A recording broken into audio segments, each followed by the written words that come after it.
मां गंगा, यमुना, सरस्वती के पावन तट पे बसा प्रयागराज की धरती के हम शीश झुकाए के प्रणाम करत है। ईऊ धरा है जहां धर्म, ज्ञान और न्याय की त्रिवेणी बहत।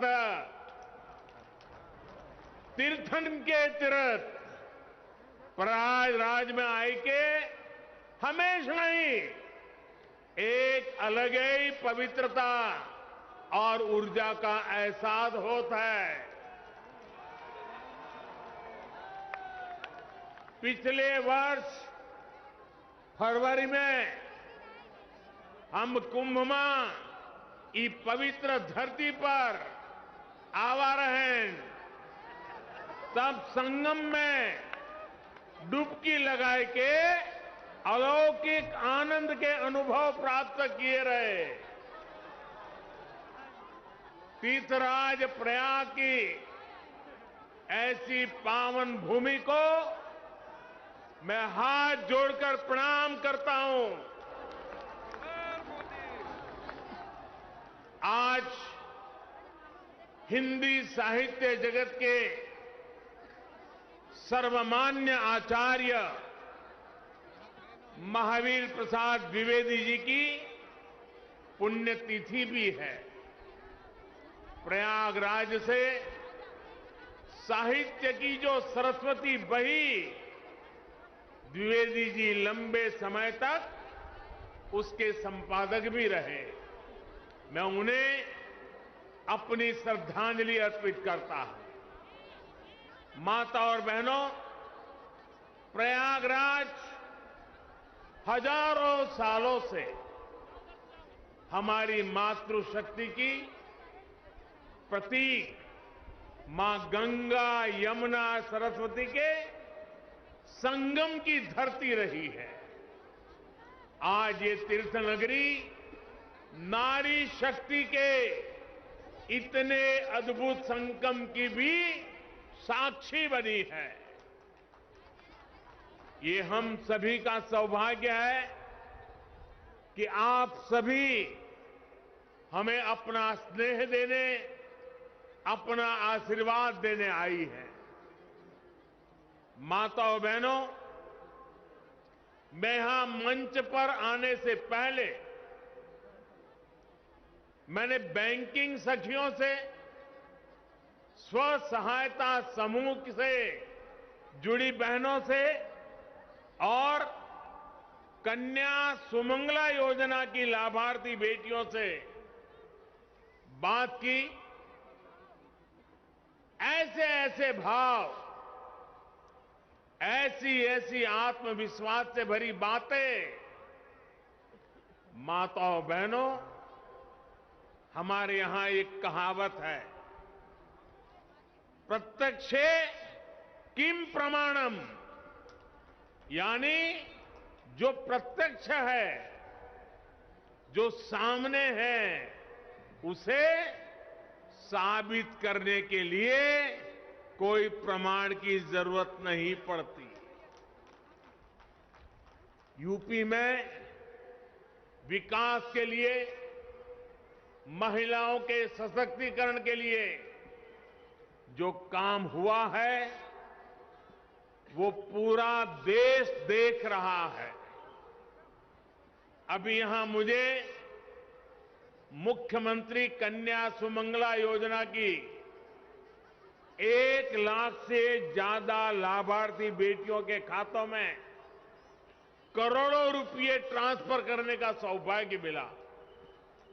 ये योजना गांव गरीब के लिए, बेटियों के लिए भरोसे का बहुत बड़ा माध्यम बन रही है। यूपी ने बैंक सखिया जो अभियान शुरू किया है, वो महिलाओं की रोजगार के अवसरों के साथ ही उनके जीवन में भी बड़े बदलाव ला रही है। सरकार से अलग अलग योजनाओं का जो पैसा सीधे डायरेक्ट बेनिफिट ट्रांसफर डीबीटी के जरिए खाते में आता है, ये पैसा निकालने अब बैंक नहीं जाना पड़ता। बैंक सखी की मदद से ये पैसा गांव में घर पर ही मिल जाया करता है। यानी बैंक सखी बैंक को गांव तक लेकर आ गई है। और जो लोग सोच रहे होंगे कि ये तो छोटा सा काम है, उन्हें मैं ये भी बताना चाहता हूं कि बैंक सखियों का काम कितना बड़ा है। यूपी सरकार ने इन बैंक सखियों के ऊपर ऐसे करीब 75,000 करोड़ के लेन देन की जिम्मेदारी सौंपी है। 75,000 करोड़ रुपए का कारोबार ये गांव में रहने वाली मेरी बहनें, मेरी बेटियां कर रही है।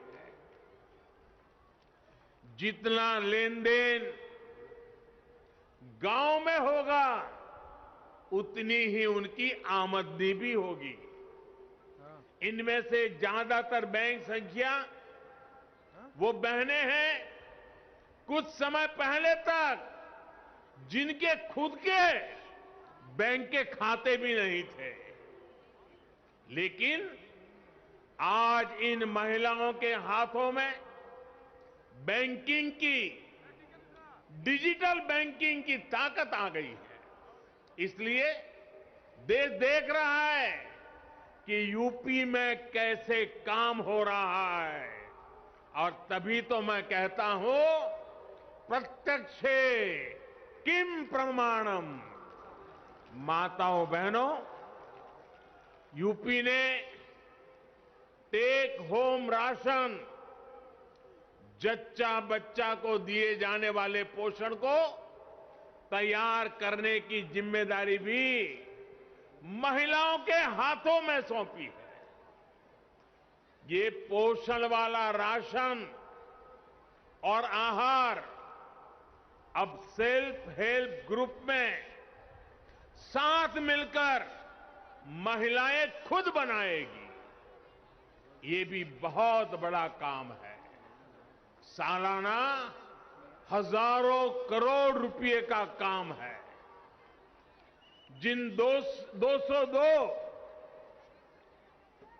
पुष्टाहार उत्पादन यूनिट्स का आज शिलान्यास हुआ है, उनसे सेल्फ हेल्प ग्रुप की महिलाओं की आमदनी भी होगी और गांव के किसानों का भी बहुत बड़ा लाभ होगा।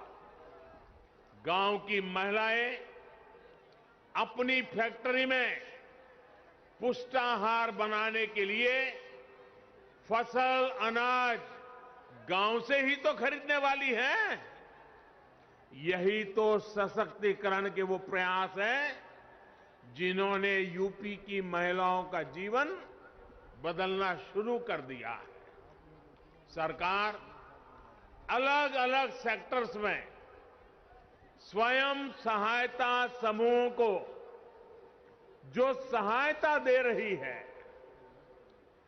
इसकी एक किस्त के तौर पर आज मुझे 1,000 करोड़ रुपए ट्रांसफर करने का सौभाग्य मिला है। यूपी के विकास की धारा अब किसी के रोकने से रुकने वाली नहीं है।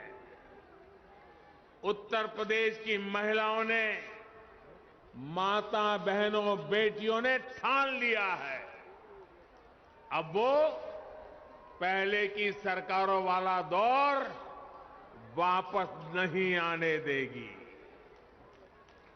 डबल इंजन की सरकार ने यूपी की महिलाओं को जो सुरक्षा दी है, जो सम्मान दिया है, उनकी गरिमा बढ़ाई है, वो अभूतपूर्व है। भाइयों और बहनों, माताओं, बहनों, बेटियों, उनका जीवन पीढ़ियों को प्रभावित करने वाला, पीढ़ियों का निर्माण करने वाला जीवन होता है। एक बेटी का सामर्थ्य, उसकी शिक्षा, उसका कौशल सिर्फ परिवार ही नहीं, समाज की, राष्ट्र की दिशा तय करती है। इसलिए 2014 में जब हमने मां भारती के बड़े सपनों, बड़ी आकांक्षाओं को साकार करने का बीड़ा उठाया, तो सबसे पहले देश की बेटी की विश्वास को नई ऊर्जा देने का प्रयास शुरू किया।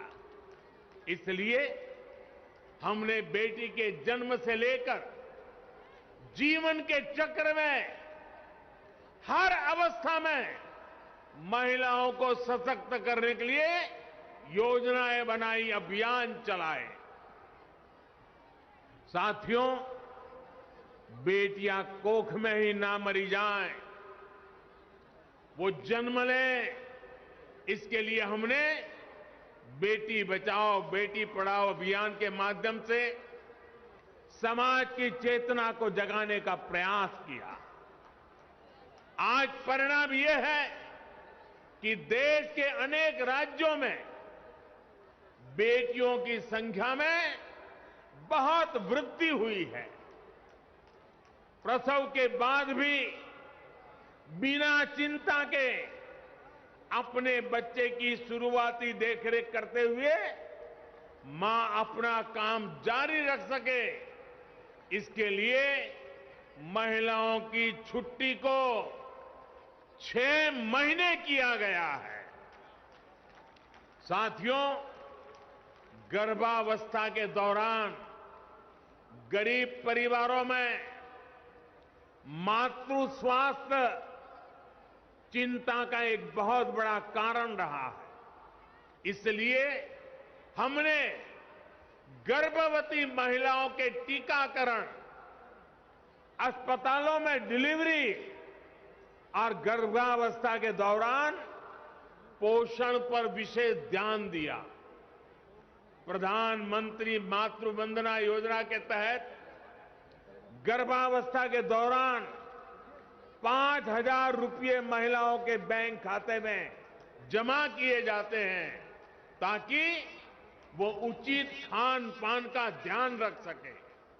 अभी तक 2 करोड़ से ज्यादा बहनों को लगभग 10,000 करोड़ रुपए दिए जा चुके हैं।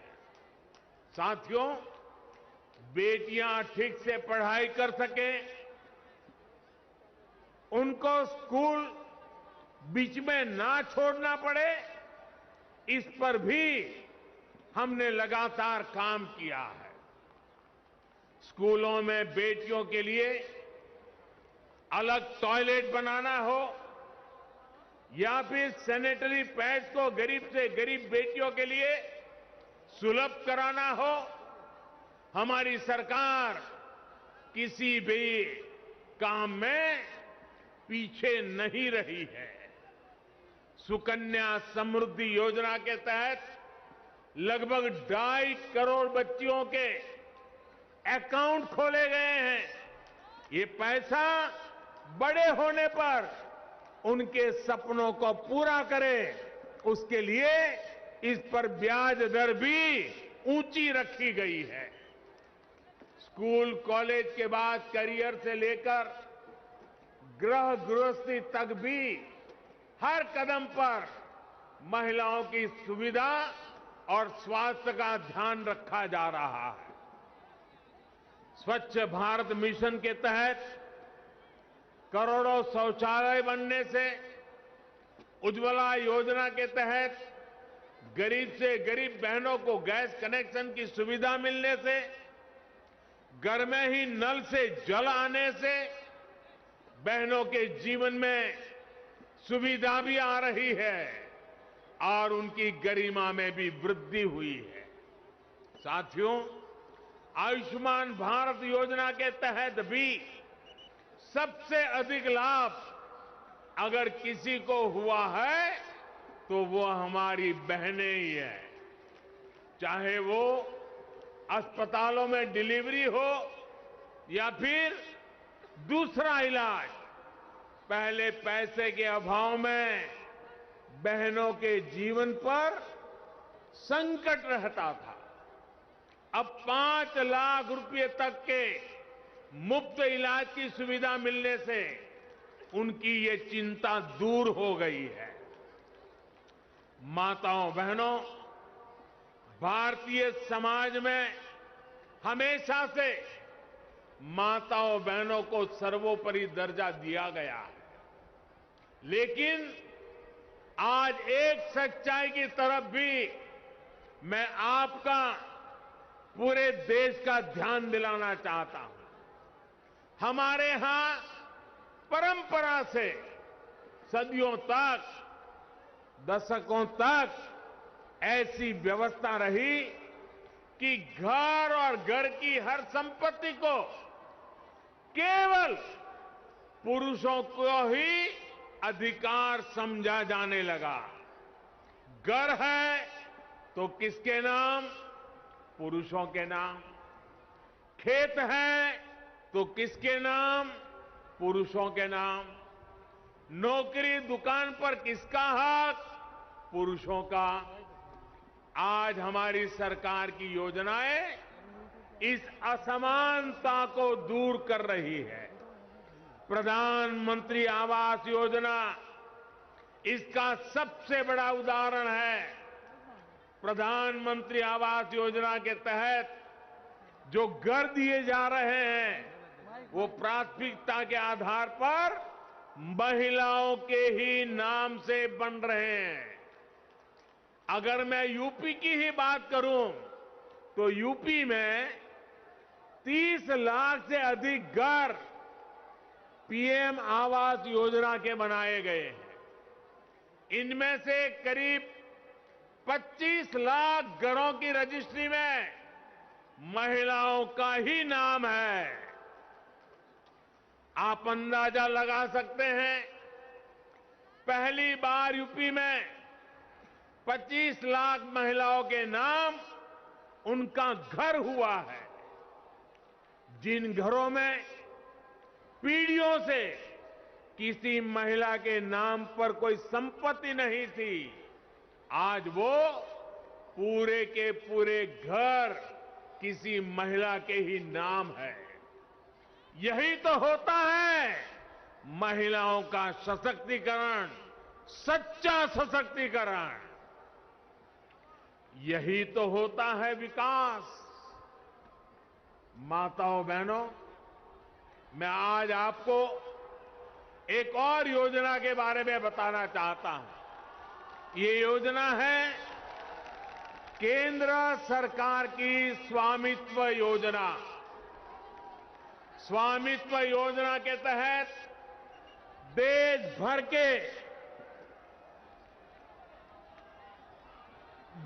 भर के गांवों में घरों को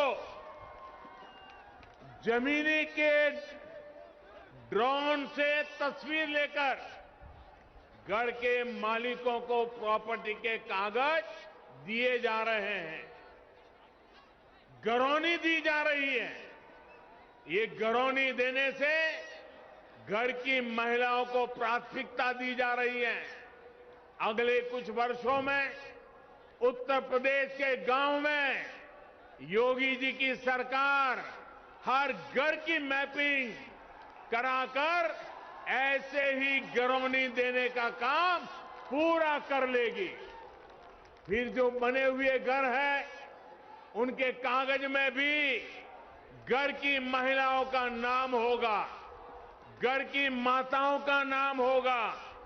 साथियों, रोजगार के लिए, परिवार की आमदनी बढ़ाने के लिए जो योजनाएं देश चला रहा है, उसमें भी महिलाओं को बराबर का भागीदार बनाया जा रहा है। मुद्रा योजना आज गांव-गांव में गरीब परिवारों से भी नई नई महिला उद्यमियों को प्रोत्साहित कर रही है। इस योजना के तहत मिले कुल ऋण में से लगभग 70% महिलाओं को दिए गए हैं।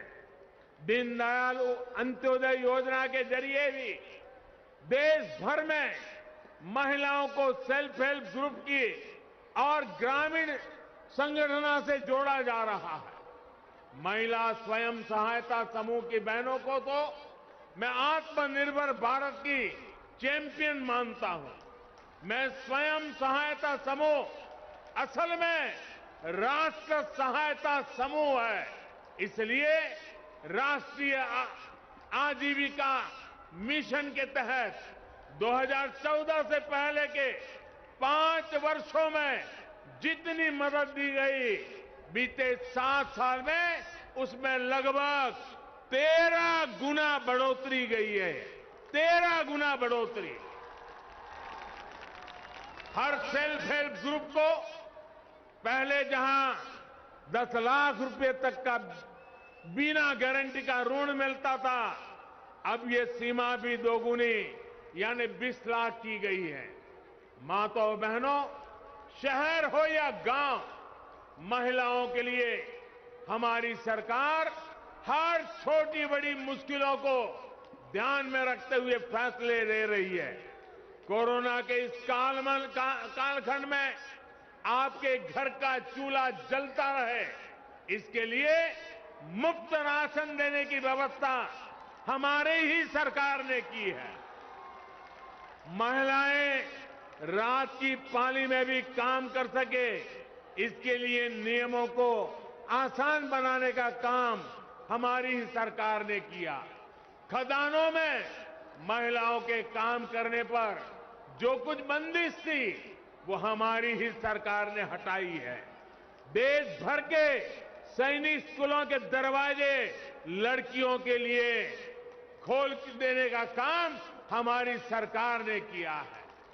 रेप जैसे संगीन अपराधों की तेजी से सुनवाई के लिए हमारी सरकार देश भर में करीब 700 फास्ट ट्रैक कोर्ट स्थापित कर चुकी है। मुस्लिम बहनों को अत्याचारों से बचाने के लिए 3 तलाक के खिलाफ कानून हमारी सरकार ने बनाया है। साथियों, बिना किसी भेदभाव, बिना किसी पक्षपात, डबल इंजन की सरकार बेटियों के भविष्य को सशक्त करने के लिए निरंतर काम कर रही है। अभी कुछ दिन पहले ही केंद्र सरकार ने एक और फैसला किया है। पहले बेटों के लिए शादी की उम्र कानूनन 21 साल थी, लेकिन बेटियों के लिए ये उम्र 18 साल की ही थी। बेटियों भी चाहती थी कि उन्हें उनकी पढ़ाई लिखाई के लिए, आगे पढ़ने के लिए समय मिले, बराबर अवसर मिले। इसलिए बेटियों के लिए शादी की उम्र को 21 साल करने का प्रयास किया जा रहा है। देश ये फैसला बेटियों के लिए कर रहा है, लेकिन किसको इससे तकलीफ हो रही है, ये सब देख रहे हैं। भाई और बहनों, 5 साल पहले यूपी की सड़कों पर माफिया राज था। यूपी की सत्ता में गुंडों की हनक हुआ करती थी। इसका सबसे बड़ा भुक्तभोगी कौन था? मेरी यूपी की बहन बेटियां थी। उन्हें सड़क पर निकलना मुश्किल हुआ करता था, स्कूल कॉलेज जाना मुश्किल होता था।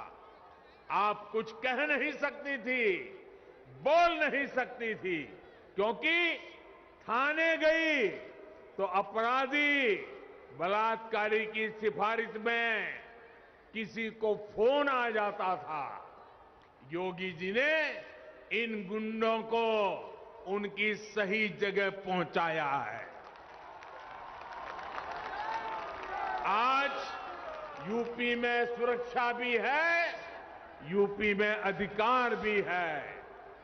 आज यूपी में संभावनाएं भी हैं, आज यूपी में व्यापार भी है।